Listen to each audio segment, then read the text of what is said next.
Hi, this is Andy from GPS Training. In this video, I just wanted to go over the new Suunto Race watch that I've been wearing for the last couple of weeks, just to let you know how I've been getting on with it. So when I say new watch, it's new to me and GPS Training, as we've just started stocking the Suunto range of watches. So it's not a watch that I've worn before. I've had many other watches on my wrist, so it's always nice and exciting to try something different. So in the Suunto range of watches that we're stocking, we have the Suunto Race S, which is basically what I've got here, but the smaller, slimmer version.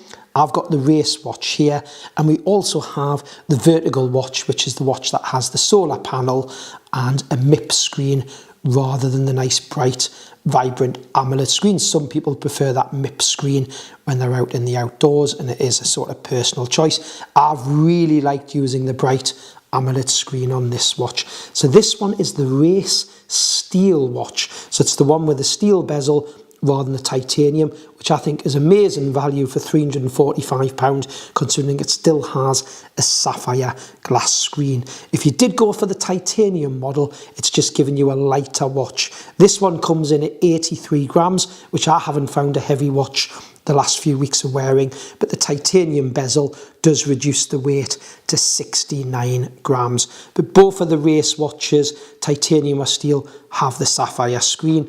If you went for the smaller Race S, it's a Gorilla Glass screen on those watches, but again, we have the steel or titanium bezel, depending if you're wanting to lose a bit of weight on the watch. So this one, just to give you the diameters, and then I'll go through what I've really liked about using it the last couple of weeks. It's a 49 by 49 mil diameter.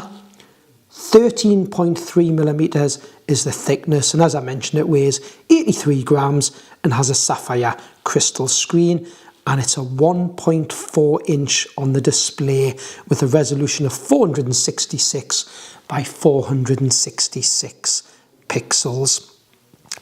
Totally weatherproof. It'll go down to 100 meters, water resistant as well. Battery life, just to give you an idea, so always think, bear in mind it's got an AMOLED screen, and we always think of the bright AMOLED screens using a bit more battery. I've got to say, in the last couple of weeks, I've been so impressed with the battery. I'm using it with what we call multi-GNS and dual frequency. So that means it's picking up multi-satellites, not just GPS only, and the dual frequency low and high frequency signals. This is because I'm mainly using it for outdoor activities. I've recorded trail runs, hikes and bike rides on it, and the battery life that's quoted of 40 hours plus, I'm certainly achieving that sort of 40 hours plus battery, and just using it a watch, potentially we're looking at around sort of 16 days. We can increase the battery life if we turn off some of the satellites, so we're not using multi-GNS, not using dual frequency, or we can put it at GPS only. That does turn off some of the features, like if you're following a route, we don't have the fuller colour map, but we can get battery life getting up to sort of 65 hours with a multi-GNS single band battery life, which is amazing. What's nice is mid sort of activity, you could be following a route and using the colour map, which I'm just going to bring up to show you what I mean by a colour map, and following a route, and then decide you need to save a bit of battery because it's going to take you a bit longer before you're going to be able to charge the watch up.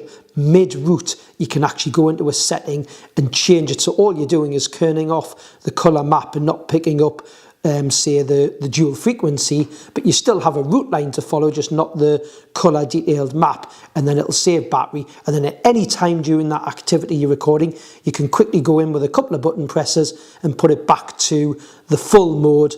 You don't have to stop your activity to do that, so you can chop and change during an activity. But I'm really impressed with this AMOLED screen. I'm just showing you now. I'm zooming in using, it's actually got a scroll wheel on the side of the unit, which I really like. I have had a scroll wheel on a watch before, so you use it to move between menus, but on the map, it's brilliant for the zooming in and out, which you can see here. Now, it does have a touch screen as well, which I find very responsive, and the touch screen's brilliant when you're moving around on the map and want to take the map somewhere else. Now, I'm just going to actually come out of here, and we'll just go back to the watch face. So, using the watch, of course, I've been using it just as a watch, wearing it every day, wearing it during the night for sleep. I've got it set so the screen goes off after so long, and if I press a button or I tip the watch up towards me, it comes onto the full bright AMOLED screen. You can't have it where it's got a watch face on all the time, but it's like a basic just time, and then when you tip it towards you, you get the full screen on. But I'm quite happy with it having nothing on the screen to help save battery, and I just tip it towards me to bring on the full watch face. So I've been recording my steps. I've actually set one of the data fields here to actually show my steps there. So that's got my steps on there. And if I scroll down using the scroll wheel or the touchscreen, which you can see here, how responsive that touchscreen is that I was talking about, is really responsive. I can go into things like my sleep using the touchscreen, or if I swipe back out, I can use the scroll wheel. I'm recording my sleep at the night time, so it gives you information about my quality, my heart rate, when I went to sleep, how much deep sleep, etc. Blood oxygen levels, I've set it to measure blood oxygen levels just to give me health data. You don't have to measure that at a night time, of course, that will use a bit more battery. All of this information you can view on a nice, clear app as well. You don't have to view it directly on the watch, but I just wanted to show you how nice it was with a nice, vibrant AMOLED screen, and again, touch screen, nice and responsive, or I can simply use buttons to come back out. So health-wise, I've been using it to measure steps and calories, and again, you get all the nice information and charts showing you exactly what you've done. You get the same information on an app, which you can see a lot more detail. So measuring steps, calories, heart rate, sleep data. And because I'm recording runs, hikes, etc., cycle rides, you do get lots of information. If I just get to the section, resources is showing you how I'm doing at the minute. Fitness-wise, I'm 54% recovered. It's to do with recovery, should I say, because I've just done a big trail run on the weekend. So, of course, there's that sort of information. I'm just going to go a little bit further down. We have stuff to do with recovery, heart rate, recovery training, how you're doing progress-wise. So it's all information. The more you start training with it, it's telling me I need to record some more activities just to get some more data there. You'll get lots of information about how you're doing fitness and health-wise as I start to record some more information. So lots of health and fitness stats. When we call it a smartwatch, I always look at these watches, especially this sort of range as Bob being an outdoor activity watch for your navigation, your fitness, following routes, etc. But it will give you notifications from your phone. So if someone was to ring you or you missed a message, you do see the notifications pop up. I've actually just set a shortcut button to get to a notification that's come from my phone, and then I can read, it could be a text message, could be someone trying to ring you and it's a missed phone call. So you will get that sort of information. We can set alarms and timers on the watch, and when we go back down the widgets, we do have information. If I come past some of these fitness ones, we can get sunset and sunrise and moon information. We can get weather data that it comes from your phone initially, but then it stays on the watch. So lots of weather data, and really, I suppose, smart features. That's what we're looking at. It does let you control music like you're playing, say, on your phone, but you can't actually put music on the watch, which is not something that worried me too much, because I want it as an outdoor navigational tool and to record my fitness data. So the sort of activities that I've been recording on it, I'm just going to go up to the log where it'll actually show you a little history of what I've done the last 7 days. Of course, again, you view this in much bigger detail on the app, where if you've done a GPS activity, you can look back on a map, see where you've been and all that information. But it shows me I did a trail run there just on Sunday. Scroll down, get some basic information about that trail run, heart rate graph, what zones you're in, calories, elevation, ascent and descent, recovery time, anaerobic, aerobic, how long I was stopped for, etc. But I have been using it for gym activities as well. So I've got some circuit training that I did earlier. It was last week, I did that. Information here about the circuit training. Bear in mind, when you're doing something where your wrist's going to have a lot of movement, your hands, like a high intensity workout, weight training, I would always recommend using something like a heart rate chest strap, which I did actually pair with this watch. I've already got a heart rate chest strap, so any Bluetooth heart rate chest strap or armband you can pair, you will get better readings. I've always found that with wrist heart rate. When I'm doing walks and hikes and my runs, it's been absolutely fine, but for gym activities, I've always worn a chest heart rate. So that's the sort of stuff I've been using the watch for. Accuracy wise, I've been really happy with the GPS recordings. I've always had another watch on my wrist just to compare, and literally I couldn't fault it.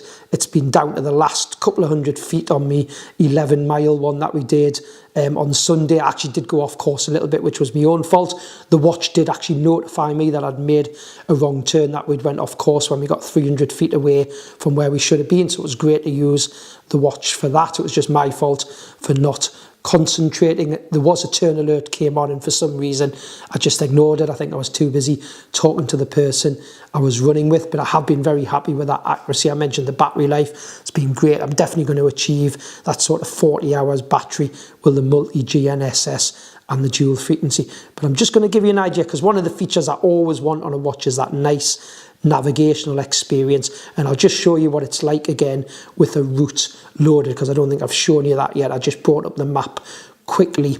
So they've got an app, the Suunto app, where you get all your fitness data and stats and information about your sleep, but on the app it actually has a map where you can plan your own routes, which work really well. Or it's dead simple to import GPX files into the app to send to the watch. If you use something called Commute, what I found really nice, if you sync Commute with the Suunto app, which is very easy to set up, if you put your GPX files into Commute first, they automatically sync into the Suunto app to quickly send to your watch. You then get more. I found the turn-by-turn notifications work better if you haven't planned it on the Suunto app itself, and the GPX files come from elsewhere, just to put it into Commute first. And I have got it syncing with Strava as well. For those of you who like Strava, it's nice and easy to set it up to sync with Strava. So it's got 90 plus activities from the top of my head in the watch. I've set up my own trail running one where I've created my own data box field. So they have lots of preset ones, every activity you could think of. But what I found is if you set up your own, you can then make it bespoke on the data boxes that you see. So I've got this trail running one here, and this is how easy it is. After sending a route to the watch, I've went into trail running. I'm just going to pick navigation. I've only got 4 routes on the watch at the minute. Pick the routes. I've got one here at the top that I've just sent to the watch, just starts outside the front door here. I'm going to select it to navigate with, and then literally start the activity, and that is it. It's just got a satellite signal, which is really good considering I'm inside the building here and the window's not that close to me. I've then got it set to give me how many miles I've done. It's got the time at the top. It's got a timer going as well. I've got my elevation data at the bottom. I've set these up to what I would like to see. Simple press of the scroll wheel to move between buttons. Touchscreen doesn't move between screens when you're doing an activity to stop you accidentally knocking it. You actually press in the middle of the scroll wheel, which is nice. Estimated time of arrival once I get on this route. And then when you're on the map screen, you can then use the touch screen to move around. So this is my route line. It's actually telling me when the next turn is coming up. And then I can move around with the touch screen and see, I can see actually another turn there further on, and you can move the map around. I can then simply recenter the map, scroll in using the scroll wheel, which is really nice for zooming in, and you zoom out using the scroll wheel as well. You download the maps, you can get the whole of the world. Whole of the world won't fit on your watch, but I've actually downloaded to this one all of Great Britain. So I've got basically England, Scotland, Wales. I've downloaded Northern and Southern Ireland. I've actually put the Channel Islands on as well because it's a place I often go to. It did take a while to download them, but the nice thing is they're all in individual sections, so you don't have to download the whole country at once. This one's starting to record, so I've got the little red tail behind me starting to appear.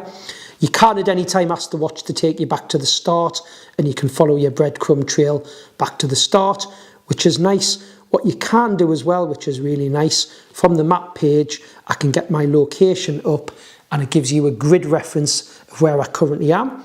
I've set this as Ordnance Survey, British National Grid, so I can cross-repair it with a paper map. I can actually then save that as a point of interest, lots of different icons I can use. Then when I'm actually coming back on the route, it'll actually notify me when I get close to any of these points that I've saved, so that's a nice, useful feature.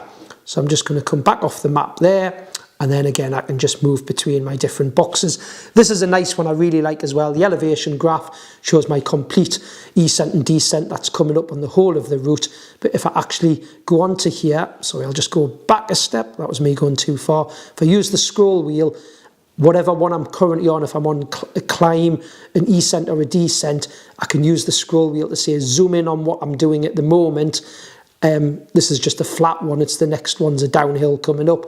So it'll beep when I get to a downhill or an uphill. You can set the watch to do that. And then when you go to the elevation graph, rather than seeing the whole graph, you can actually zoom in on the one you're doing and seeing yourself make progress over that hill that you're climbing or the descent that you're going down. So I thought that was a nice feature, which I have seen on other watches before, but it's just nice to see it on the Suunto. They're nice and easy. I'm just pressing the scroll wheel to go between the different boxes. So it's really just to give you a feel about what the watch is about. So what I would say, just to sort of conclude, I think value for money, £345 for a watch that has a sapphire glass screen, bright AMOLED screen, colour maps, clear route indication, off-course alerts, being able to track back, compass, barometric altimeter, being able to display my grid reference. It's got everything I want. Navigation wise, fitness wise, it's recording all my steps, calories, sleep, stress data, fitness data once I start recording runs.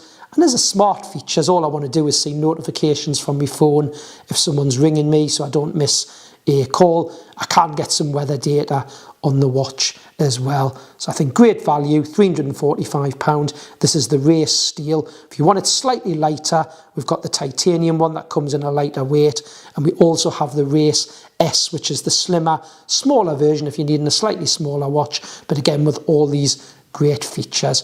You'll find the watches on the www.gpstraining.co.uk website, GPS store, and multi-activity GPS watches. And remember, if you do buy your Suunto watch from GPS Training, we're just in the process of putting all our online training videos together. Once they're all there, you'll get access to all of those training videos for free to really get you going with your new watch. So hope you found this video useful, and thanks for watching.